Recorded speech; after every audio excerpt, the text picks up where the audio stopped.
Senator Kamala Harris has recently revealed her plan to deal with student loan debt. So now, student loan debt is approximately $1.6 trillion now, affects over 40 million Americans. And so now she joins Senator Bernie Sanders and Elizabeth Warren, who have also revealed their detailed student loan cancellation plans. So now let's get to the details on what her plan would actually do and who it would affect. Now, grads under Harris's plan would have $20,000 of their student loans erased if they established and operate a business in a disadvantaged community for at least 3 years. And this only affects people who have taken out Pell Grants. During that business development period, they would also be able to defer their debt interest-free.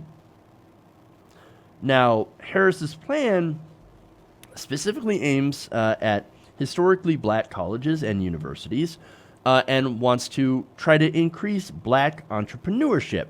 So now this is very much aimed and detailed towards the African American community. Okay, well, I understand that as a campaign strategy, right? But there are lots of other people who have crippling student loan debt, and not just people who take out Pell Grants. There are, again, millions of Americans who are defaulting right now on their student loan bills because they just can't afford the payments. And besides, it doesn't really help the black community all that much anyway. For one, $20,000 of debt erasure, kind of a drop in the bucket, even when you're dealing with historically black colleges and universities. In fact, $20,000 would barely cover 1 year of tuition at one of these colleges or many of these HBCUs. Even taking into consideration that $5,000 to $6,000 Pell Grant, add books, rent, and other living expenses, $20,000 is not very much. You are still left with a lot of debt afterwards. So, and of course, you have to qualify for a Pell Grant, which means you would have to be low income in the first place.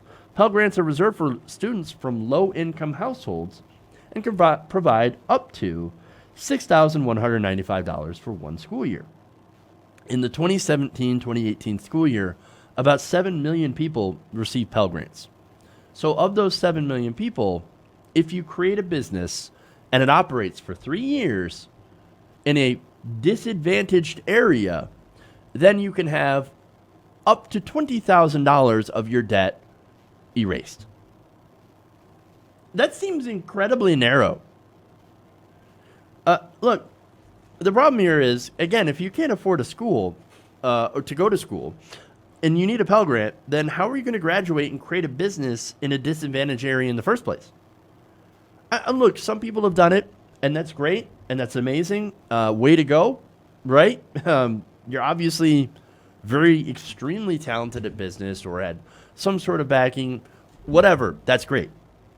Now, that's a feat that not majority of Americans can actually do. I mean, and we still have, again, around 40 million people who owe student loans that are crushing them at this very moment. Not only that, but again, you have to have the business running for about 3 years. You know how many small businesses fail within the first year? Roughly, well, not the first year. The first year is actually not too bad, but when it comes to the first 3 years, about 30% of all small businesses fail. Now, actually, that's a lot better than I thought it would be, but these are 2014 numbers too. And so, but of course, the other question is how many of those small businesses are created by low-income people who had to get Pell Grants in order to go to school? I would argue not very many. Again, it depending on what you do, of course, it might take a decent amount of money or backing to create a business. Sometimes it doesn't, and you know that happens as well. And this policy might actually help them out quite a bit. But again, this is way too narrow and won't help the majority of people. And look, here's the other thing, right?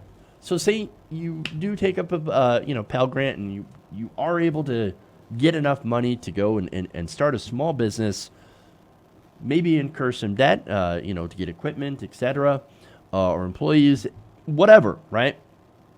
Say your business fails. well, then that debt's on you, right? If you did manage to take out some debt to start a small business. Not only that, but your student loans, you would also owe on that debt still because it wouldn't be forgiven because your business failed within the first 3 years. So this plan essentially punishes failure. So if you do fail, you are worse off than you were before. That's this plan. So of course it's going to get a lot of pushback, and it did online. In fact, here you had some tweets here. One of them was from Kamala Londono, right? So she said, "I work at an incubator in a university that is deeply committed to innovation in a city that has what feels like an incubator in every corner. And this is so absurd. A lot of new businesses fail, and they take a lot of money and effort regardless of success. Who does this help? Well, it helps a very small minority of people." Adriana Lacey says, "Just trying to understand who these people are who are granted Pell Grants but also have the capital to start a business in a disadvantaged area and can ensure it's successful for at least 3 years. Again, that is a super small pool of people." Ed Zetran says, and this is fun, "What do we want? Student loan forgiveness for Pell Grant recipients. When do we want it? After operating a business for 3 years in disadvantaged communities." Not exactly the most catchy chant. Rob Delaney said, "Yesterday I announced that as president, I'll establish student loan debt forgiveness for a program for men named Kevin who can bench their wives 10 times on top of a Winnebago, traveling at 15 miles an hour." I love these tweets. Brandon Jensen says, "Yesterday I announced that as president, I'll establish a student loan debt forgiveness program for Pell Grant recipients who start a hair salon that has pun names. Sheer Madness, Jack the Clipper, Do or Die." Those are just some examples. I love puns. That's why I had to mention that. Rob Westman says, "This is like one of those things where if you eat a 72-ounce steak, you don't have to pay for it." Finally, Johnny Firecloud with my favorite. The 22 people that will benefit are going to be so excited. Look, aside from these tweets, the plan is just terrible. Again, Pell Grant recipients face more challenges in obtaining their degree than other students. Federal data released last year showed that only half of all students at four-year colleges and universities who got Pell Grants back in 2011 graduated within 6 years, in comparison to nearly 60% of all other students. So already they are hugely disadvantaged. I would think that some of them are unable to finish their schooling because they have other pressing matters, like keeping the lights on, paying the bills, etc., and having to work while they go to school. I mean, again, there's a reason that they take out Pell Grants, because they're already low income.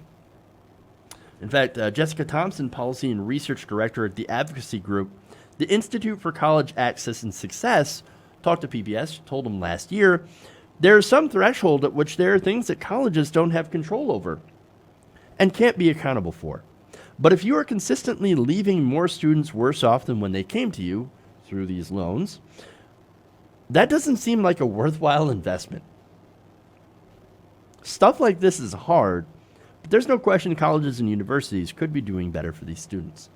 Not only that, but the federal government could be doing better for these students. Right now, the federal government is basically the lender. That's one of the big problems with the student loans. The government has turned into a lender. So they are lending out private student loans to people.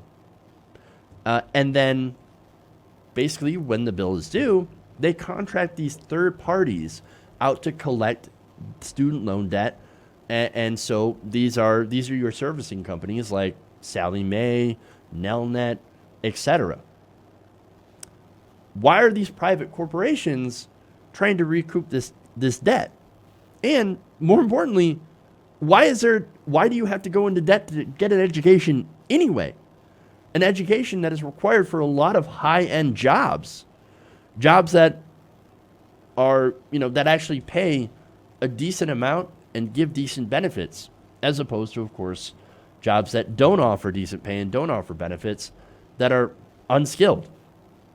Those kinds of jobs, by the way, are going away in this economy. They continue to disappear whether it be through automation or outsourcing or a combination of both. It basically is required to have an education, a higher education, or a trade degree in order to get some of these higher paying, good American jobs. And so when you load people up with all of this debt, it has a vastly negative impact. Now, let me give you more information here. Let's see. This is what Harris's previous proposals were on student loan debt crisis.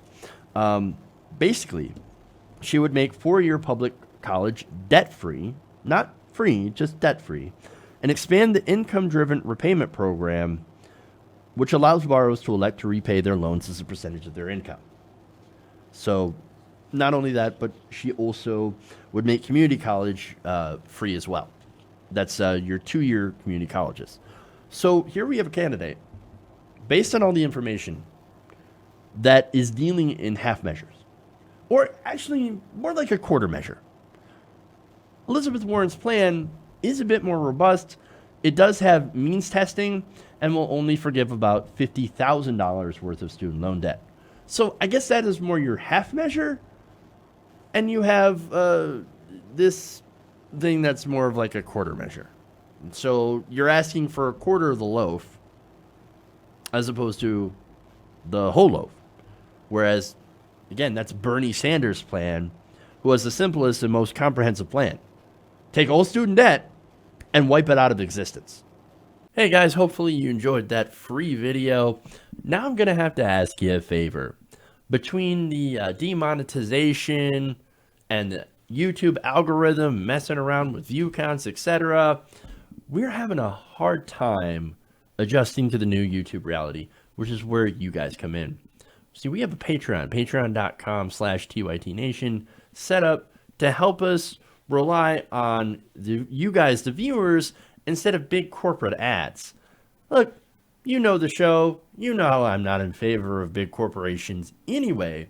So help us transition away from relying on the ad model to pay the bills and sign up to be a patron, patreon.com/TYTNation. That goes a long way to help us keep the lights on.